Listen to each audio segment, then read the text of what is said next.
You think success is something you reach, but deep down you know that isn't true. Because every time you get closer, something still feels missing.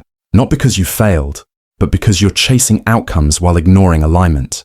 Spiritual success doesn't arrive loudly. It creeps in quietly after you stop lying to yourself. And there are laws behind it. Ignore them and life keeps repeating the same lessons. Live by them and life stops resisting you. Here are 5 dark psychological laws of spiritual success, written for you, not for the crowd. Law 5. Alignment comes before achievement. You keep asking, what do I want? But that question is shallow.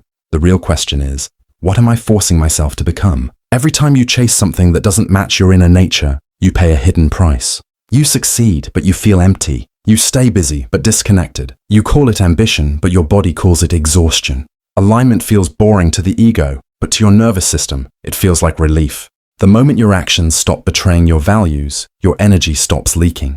That's when success stops feeling heavy. Law 4. Stillness is not weakness, it's control. You've been trained to react, to respond instantly, to explain yourself, to stay emotionally available.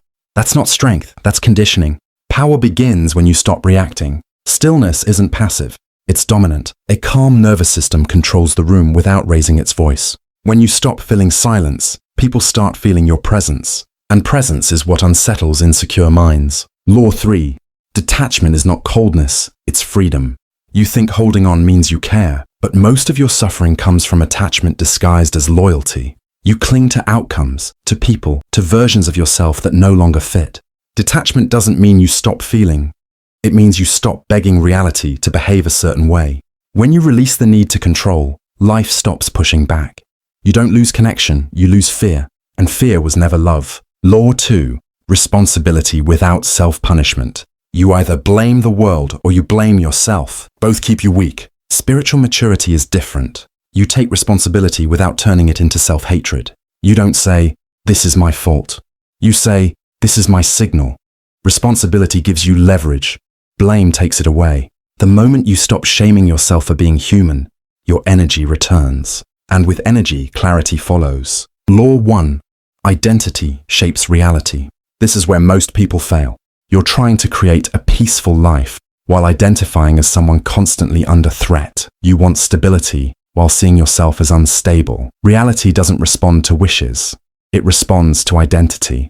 You don't become calm by reaching peace. You reach peace when you become someone who is regulated.